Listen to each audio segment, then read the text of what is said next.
Good morning, garden lovers. I hope you're well. In this video, I'm going to show you how the roses and the garden has fared from several days of heavy rain and strong winds. So this will be a reality garden tour, just like a reality TV show. This will be a reality garden tour because we are going to look at some roses that are not at this best, but we can also see who has come through these last few days of bad weather and still looking great. Okay, we'll start with roses in this white border here next to my driveway. This one here is Pride and Prejudice, bred by Harkness. Still quite upright and doesn't seem to be affected by those strong winds and the heavy rain we've had. Next to this one is a floppy one called Litchfield Angel. Don't really like the structure of this rose. Nothing wrong with the bloom, but the structure is very floppy and lanky and very, very long canes. I'm debating whether to keep this or not. Next to this we have Desdemona, a lovely white rose, quite floriferous, and it's on its second flush now, but these blooms have held on. Moving on to a Kordes rose. This is Champagne Moment, also known as Lion's Rose. Doesn't look like it's been infected at all. And then we have, as you can see, it's still windy right now. This is Rose Tranquility, a lovely white rose, very old-fashioned shape. The blooms are quite big and heavy, but not as droopy as, not as long as Litchfield Angel. And the buds, I really love the buds. This one is a keeper really, compared to the Litchfield Angel. And we have at the back a new one, not yet in bloom. As you can see, this is a wedding piano, just showing you the progress of that. And a tall one here. This is the last rose in the white border. It starts off a peachy one, and then we come to this bloom. That bloom is a few days old. Very strong fragrance. This is Madame Anisette. Like I said, this is a reality garden tour. So showing roses that have how they've been affected by this bad weather. Here we have two David Austin roses. This one is last year's variety, and then one at the back is one of David Austin's bestsellers, Olivia Rose Austin. So let's have a look at this Emma Bridgewater here. It's still very upright. As you can see, the blooms there, faded petals, are mostly from Olivia. Still looking good. The buds, mostly because the buds are quite small. That's an older bloom here, still holding on. Yeah, the colours have faded a little from its vibrant cerise pink and yellows, like this. But the petals are still looking good, and lots of little buds. This one is very prolific, very prolific. Okay, that's how Emma Bridgewater looks. This one here, you see, the flowers, the blooms are quite delicate, and it's just yeah, the strong winds have taken a lot of the blooms away, but still hanging on. This is a very, very prolific rose. So this is the remnants of the first flush, and as you can see, it was really covered in blooms from top to bottom and all over. This is the wind taking off its petals. Yeah, we've had lots and lots of deadheads already. So that is Olivia Rose Austin. We have here my hot border with all the vibrant oranges and fuchsia colours. Oh, this one here I'm really looking forward to. This is my Munstead wood, and I fed it and I've got these lovely new growth. Looking forward to that. That's a discontinued rose. There's a German rose back there called Lily Marlene. Not very well known. And this one here is my newest bloom, my new bloom of Lime Renaud. I only purchased this a few weeks ago as a potted plant, and it's really rewarding me with some really lovely blooms. That's a very healthy rose. And moving on, some clematis there. Really packed borders. This is a cutting of James L. Austin. I had to hold up its bloom because it was just drooping.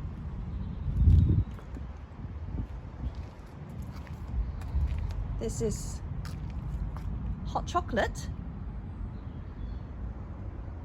Burnt reddy orange blooms.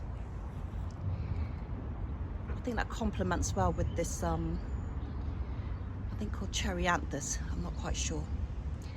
This one is another potted rose I bought from Eastcroft Roses. This is Delightful Parfumer, also doing really well.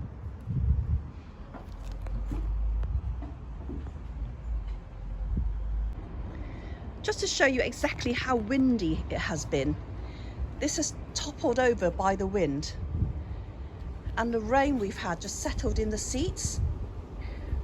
That's how wet and windy it has been. And the amount of water collected from the base, I don't think I need to water these plants for 2 weeks.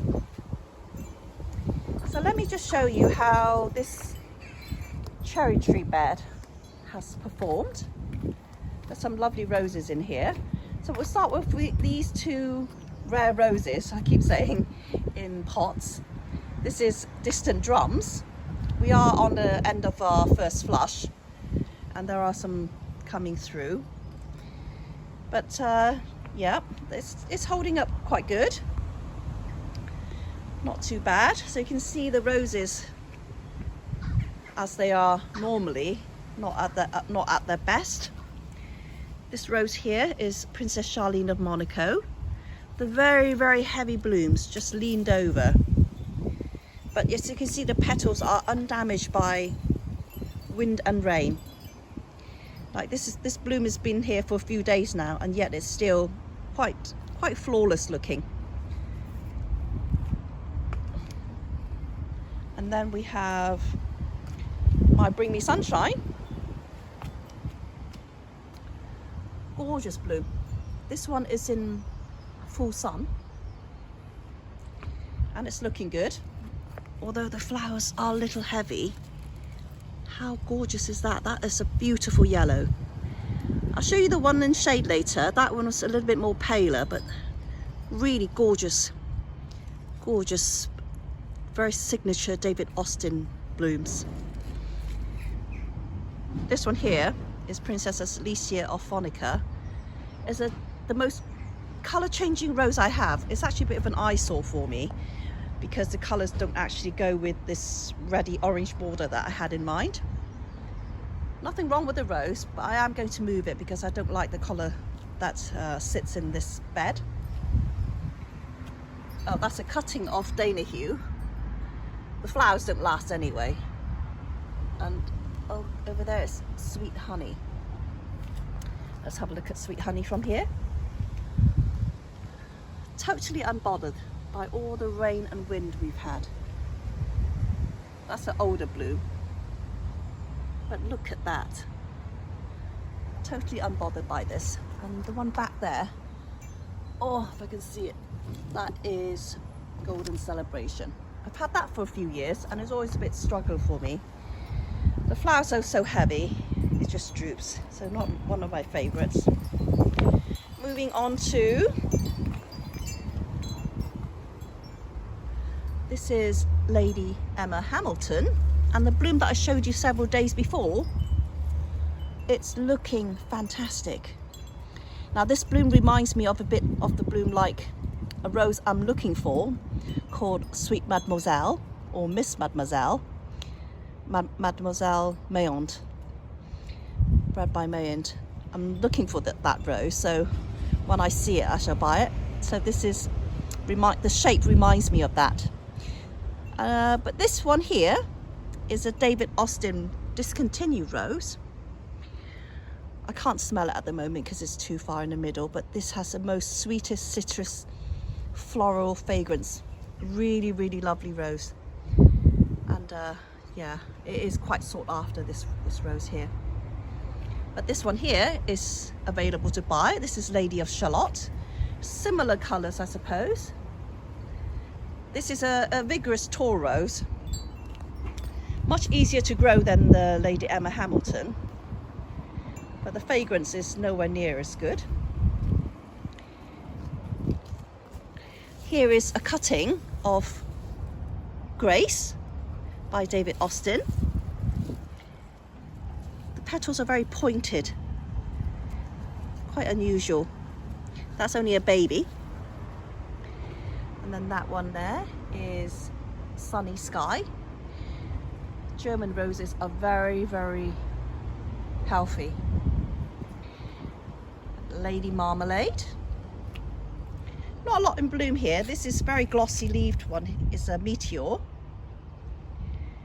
And that's how it's fared. Oh, we do have 2 roses here, or rather 3. That one is Golden Gate. It's a climber. And this one here is Marie Curie. I can't remember who bred that one. Maybe it's Harkness, but that one seems totally untouched by all the rain we've had. And this one here is a very healthy one. Also Rose of the Year. Can't remember which year. This is Belle du Jour, also known as Chateau de Chevenay. And I've actually grown it with some courgettes here. I just don't have anywhere to grow my courgettes. And I'm hoping to get some courgettes very soon. So I've grown roses with vegetables. So I've come to this shady part of the garden. And this is Roald Dahl. And at the back there is Bring Me Sunshine. Like I said, the blooms are much lighter in colour. Now I call these 3 roses the 3 amigos because they are all yellow and all gorgeous. This is Danahue. Danahue is the most prolific one of the 3. This one here is also Roald Dahl. It's also quite prolific, I think. Actually, they're all good roses. Can't decide.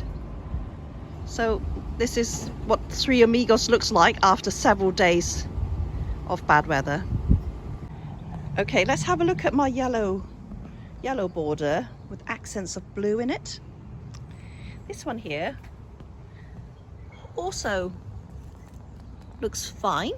It is absolutely fabulous, also known as Julia Child. This is Timeless Cream. It really is cream. It's like a very, very pale yellow. And some blue campanulas there. This is a bud of Pilgrim. And to contrast well with that would be the Rhapsody in Blue. Quite a tall rose and lots of buds. Everybody wants to claim they have a blue rose, but we don't never really have a blue rose as such. But violets, purples, yes. And a nice bloom there of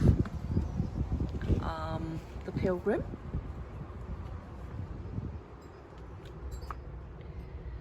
Vanessa Bell.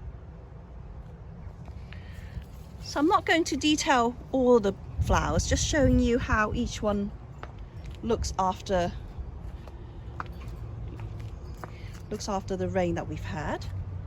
This one's very slow to open and super prickly. Not one that's very popular, probably because it's so prickly. This is Country Parsons. Probably one of the least favourites in the David Austin range. Yeah. Oh wow, yes, I forgot to mention this one here. This is Bonica Rose. This is the best it's ever been. Very simple flowers, but so many of them, so healthy. I haven't fed this one at all. In fact, it's growing right against the fence. I don't know if this is a climber. I'm not quite sure whether I bought it as a bush, but it's been here for about 5 years now. And I think it's just reaching for the sun, really. So my bush is grown as a climber. Look at the amount of buds on there. I think I'm going to end this video by looking at these beds here, because there's far too many roses to show you. This one is the first year in my garden. This is Boscobel, a really lovely rose.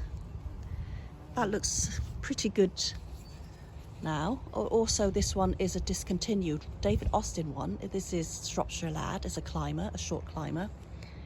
Look how gorgeous these buds are. This one is Albertine, a climber, mingling with the blue clematis.